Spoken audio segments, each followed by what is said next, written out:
जय गुरु जी, शुक्राना गुरु जी के चरणों में कोटि कोटि प्रणाम।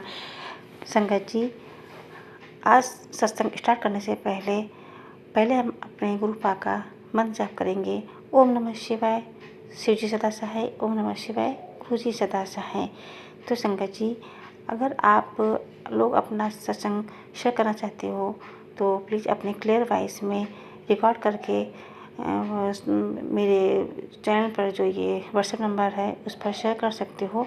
आपके सत्संग भी दूसरे संगतों के साथ में शेयर कर दिया जाएगा। तो आगे आंटी जी का बहुत ही प्यारा सा सत्संग है और आंटी जी ने अपने सत्संग में रिक्वेस्ट करी है कि सभी संगत जी प्रार्थना करें कि उनकी जो भी तकलीफ़ें हैं और वो गुरु पा उनके दूर करे और जो भी उन्होंने अरदास लगाई हुई है सब गुरु पा उनके पूरे करें और उनके हस्बैंड की भी जॉब है गुरु पा ब्लेस करे। तो हमारी गुरु पा से प्रार्थना है कि आंटी जी के जो भी मनोकामनाएं हैं, जो भी मतलब अरदास है, गुरु पा उनको पूरा करें, जल्द से जल्द पूरा करें और आंटी जी के घर में ढेर सारी खुशियाँ हैं। उनके हस्बैंड, उनके बच्चे, उनके परिवार में सभी लोग सुखी रहें। तो इसी अरदास के साथ में चलिए आंटी जी का आगे सत्संग है, वो आंटी जी के आवाज़ में ही सुनते हैं। बहुत ही प्यारा सत्संग है और संगत जी प्लीज़ सत्संग को पूरा सुनिएगा, क्योंकि गुरु पा कहते हैं कि सत्संग सुनने वाले का भी भला होता है और सत्संग सुनाने वाले का भी भला होता है। और इसमें संगत जी ये बताया ना कि अगर कोई संगत अपना सत्संग शेयर कर रही है, अपना सत्संग बता रही है, तो उसमें हम लोगों के लिए भी कोई मैसेज होते हैं जिससे हम लोग मतलब गुरु पा हम लोगों को मैसेज दे रहे होते हैं। तो आप लोग प्लीज़ पूरा सत्संग सुनिएगा। जय गुरु जी, शुक्राना गुरु जी। जय गुरु जी। संगत जी कई दिनों से या ये कहूँ कई महीनों से मैं कोशिश कर रही हूँ गुरु जी का शुक्राना करने की, पर संगत जी मेरे आलस या यूँ कहो पता नहीं क्या नेगेटिविटी या मेरी लापरवाही की वजह से मैं शायद शेयर नहीं कर पा रही हूँ। इसके लिए बहुत बहुत क्षमा प्रार्थी हूँ मैं गुरु जी से। संगत जी, आज मैं गुरु जी का सत्संग शेयर करना चाहती हूँ। ओम नमः शिवाय, शिव जी सदा सहाय। ओम नमः शिवाय, गुरु जी सदा सहाय। संगत जी, ये मेरा सत्संग है। मैं अभी मार्च लास्ट में अपने घर गई थी, तो ये हो रहा था कि गुरुजी कुछ प्रॉब्लम चल रही थी, तो मेरे हस्बैंड और मेरी फैमिली की भी जो सारी प्रॉब्लम्स कुछ चल रही थी, तो मैंने गुरुजी पर छोड़ दिया कि देख लो। उसके लिए मैंने बहुत टेंशन ली, बहुत ज़्यादा कुछ नहीं हुआ, लेकिन फिर मैंने गुरुजी पे छोड़ दिया। मैंने कहा देख लेना गुरुजी अपने हिसाब से क्या होना चाहिए, जो सही होगा वो मैं ये समझूँ कि आपकी मर्ज़ी से हो रहा है। तो यूँ हुआ कि सब कुछ ठीक हो गया, जो मैं नहीं चाहती थी वो हुआ नहीं। इसके लिए शुक्राना गुरुजी। और मैं सोच रही थी कि घर जाने से पहले मैं एक बार गुरुजी के दर्शन कराऊं, तो ऐसा गुरुजी ने मौका लगाया कि मैं अपने आप ही बड़े मंदिर चली गई और गुरुजी के बहुत प्यारे दर्शन किए। फिर उसके बाद मैं घर चली गई संगत जी। घर जाकर फिर मैं कुछ दिन रही, बहुत अच्छे से मम्मी के पास रही। फिर एक दिन यूँ हुआ कि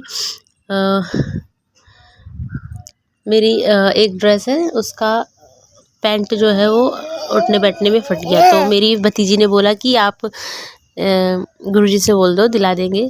तो मैंने कहा हाँ, मैं ये वाला क्यों लूँगी, गुरुजी खुद ही मुझे नया दिलाएंगे। उनकी बेटी के लिए नए कपड़े। और हुआ यूँ कि शाम को ही मेरे पापा मेरे लिए नई ड्रेस लेके आए। उसके लिए शुक्राना गुरुजी, अनंतम अनंतम शुक्राना। और इसके अलावा संगत जी, गुरुजी कहते हैं कि परेशान मत हो, तेरे साथ हूँ हर समय हर पल। जब तेरे साथ हूँ तो क्यों परेशान होती है, जो हो रहा है मेरी मर्जी से हो रहा है। इसके लिए शुक्राना गुरुजी। संगत जी, मेरे हस्बैंड की जॉब चली गई थी। हालांकि वो जॉब मुझे भी पसंद नहीं थी, क्योंकि मेरे हस्बैंड कैब चलाते, पूरा सुबह जाते, रात में 11-12 बजे घर आते हैं। तो वो ना अपनी हेल्थ पर ध्यान दे पा रहे, ना अपनी खुद को टाइम दे पा रहे थे। तो इस वजह से मैं सोच रही थी कि वो अगर गुरुजी ये जॉब से कोई अच्छी जॉब दिला दे जिसको वो डिज़र्व करते हैं, तो बहुत बड़ी कृपा होगी। फिर वो जॉब चली गई संगत जी, पर जॉब गई तो ऐसे टाइम पर गई कि हमारी थोड़ी आर्थिक स्थिति सही नहीं थी। इन्होंने कॉलेज की फ़ीस भरी, प्लस हमारे पर थोड़ा सा इधर उधर से लेन देन हो गया, कर्जा हो गया, तो ऐसी कंडीशन में जॉब चली गई तो हम बड़ा टेंशन में हो गए थे। पर गुरुजी ने कहा कि परेशान मत हो, जो हुआ अच्छे के लिए हुआ है, ये मत समझो कि ख़त्म हो गया सब, यहीं से एक नई शुरुआत होगी। तो इसके लिए शुक्राना गुरुजी। अब संगत जी एक नई जॉब का पता चला, कई जगह पता किया, फिर एक नई जॉब का पता चला। तो 3-4 दिन से वो जॉब टल रही थी, बार बार बात हो रही थी और कैंसिल हो जा रही थी। अब कल मुझे गुरुजी ने अपने घर बुलाया, बड़े मंदिर बुलाया, और जब मैं बड़े मंदिर गई तो वहाँ से लौटते समय इनका कॉल आ गया कि मुझे जॉब पर बुलाया है। उसके लिए शुक्राना गुरु का, अनंतम अनंतम शुक्राना गुरु का। संगत जी एक सत्संग और, गुरुजी कहते हैं कि तेरे साथ कुछ बड़ा होने वाला है, कुछ अच्छा होने वाला है, उससे पहले ही शुक्राना कर। तो संगत जी आज मैं शुक्राना करती हूँ, जो भी गुरुजी हमें देने वाले हैं, जो भी कुछ अच्छा करने वाले हैं, उसके लिए अनंतम अनंतम शुक्राना है गुरुजी का। इस समय बहुत ही अजीब स्थिति चल रही है, मेरी पढ़ाई, इनकी पढ़ाई, हमारी जॉब, हमारा बेबी की केयरिंग, हर चीज़ को लेकर अभी थोड़ा सा उलझा हुआ है, पर विश्वास है गुरुजी कुछ ना कुछ कर लेंगे। संगत जी कई बार मैं गुरुजी से नाराज़ भी हो जाती हूँ, गुस्सा भी कर लेती हूँ कि गुरुजी ऐसा क्यों हो रहा है, कि आपके हाथों में तो सब कुछ है, फिर भी इतनी प्रॉब्लम्स आ रही हैं। क्योंकि संगत जी मैं गुरुजी को दिल से मानती हूँ, मैं उन पर विश्वास करती हूँ 100% कि कुछ ना कुछ गुरुजी रास्ता निकाल ही देंगे, लास्ट मोमेंट पे आते आते कुछ बुरा होने नहीं देंगे, क्योंकि गुरुजी कहते कि तेरे साथ कुछ बुरा नहीं होने दूंगा, तो परेशान मत हो। लेकिन संगत जी मेरे हस्बैंड जो है वो ऐसे मानते हैं, पर उतना नहीं जितना उनको ट्रस्ट हो, क्योंकि वो ना तो बड़े मंदिर जाते हैं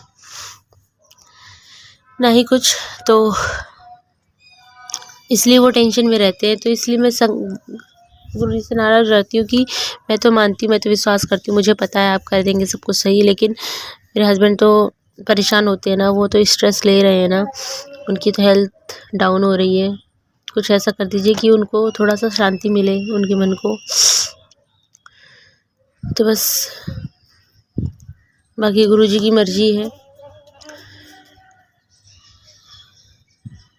संगत जी गुरुजी ये भी कहते हैं कि तेरे बच्चे को नज़र ना लगे, इसके लिए तू उसको काला टीका लगाया कर और नज़र उतार के उसके बाद बाहर लेके जाया कर, जल प्रसाद पिला दिया कर और फिर बाहर घुमाने लेके जाया कर, तो उसको बिल्कुल नज़र नहीं लगेगी।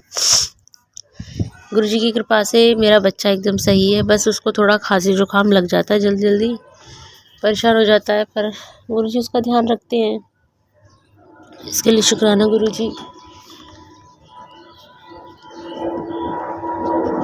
संगत जी एक सत्संग और है, मेरे मायके साइड में भैया लोग जो हैं काफ़ी परेशान रहते हैं, बहुत परेशान रहते हैं वो लोग। गुरुजी के आशीर्वाद से सब चल रहा है, बस चल ही रहा है। तीनों भाई परेशान रहते हैं आर्थिक स्थिति के कारण। बड़े भैया तो हम फैमिली से भी अलग हो रहे हैं, एकदम से उनका नेचर ही अलग हो रहा है। बीच वाले भैया जो है वो भी परेशान रहते हैं, उनकी फैमिली बड़ी है, बेटियां हैं 4, उनको पालना, स्कूल खर्चा, ये सब उनसे नहीं हो पाता। तो इसके लिए संगत जी मैंने सोचा कि क्यों ना मैं गुरुजी को उनके यहाँ लेके जाऊँ, या यूँ कहो गुरुजी स्वयं उनके यहाँ चल के गए हैं। अभी मैं घर गई थी तो गुरुजी का स्वरूप लेके गई थी और उन्होंने ही वो स्वरूप रख लिया। हालांकि मैं उनकी दुकान के लिए लेके गई थी, लेकिन फिर उन्होंने अपने घर में ही, मंदिर में ही स्थापित किया गुरुजी के स्वरूप को। अब जैसी गुरुजी की मर्जी, वो जहाँ रहना चाहें। और उसके बाद वो सत्संग भी सुनने लगे हैं, गुरुजी को मानने भी लगे हैं, और कह रहे थे कि गुरुजी से मिलने का, बड़े मंदिर आने का बड़ा मन है। तो गुरुजी की जैसी कृपा हो, जल्दी से जल्दी उन्हें बड़े मंदिर बुला लें, उनके कष्ट कट जाएं, कलेश कट जाएं। और छोटे भैया के यहाँ भी मैंने गुरुजी के चरण स्वरूप दिए ताकि उसका भी काम चल पड़े। संगत जी हम लोगों से जलने वाले कोई नहीं, हमारे घर के ही लोग होते हैं, घर में ही होते हैं जो एक दूसरे से जलने लगते हैं, एक दूसरे का भला नहीं सोचते, बुरा सोचने लगते हैं। पता नहीं कैसे कोई ऐसा हो जाता है, कैसे सोचने लगता है। माना कि लड़ाई झगड़े मनमुटाव हो जाता है कुछ समय के लिए, पर किसी का बुरा कैसे सोचने लगते हैं एक ही फैमिली में रह के, कि उसके साथ ऐसा हो जाए, उसका काम रुक जाए। ये सब बहुत गलत चीज़ें हैं संगत जी, हर किसी को भी ऐसा नहीं करना चाहिए।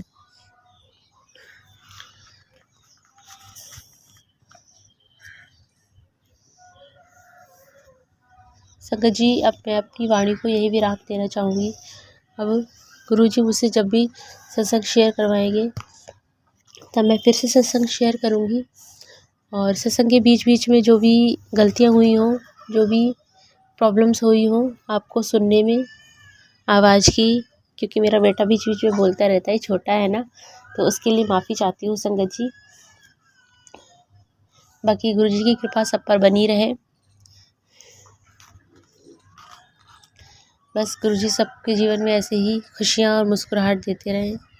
जय गुरुजी, शुक्राना गुरुजी, अनंतम अनंतम शुक्राना गुरुजी, जय जय गुरुजी।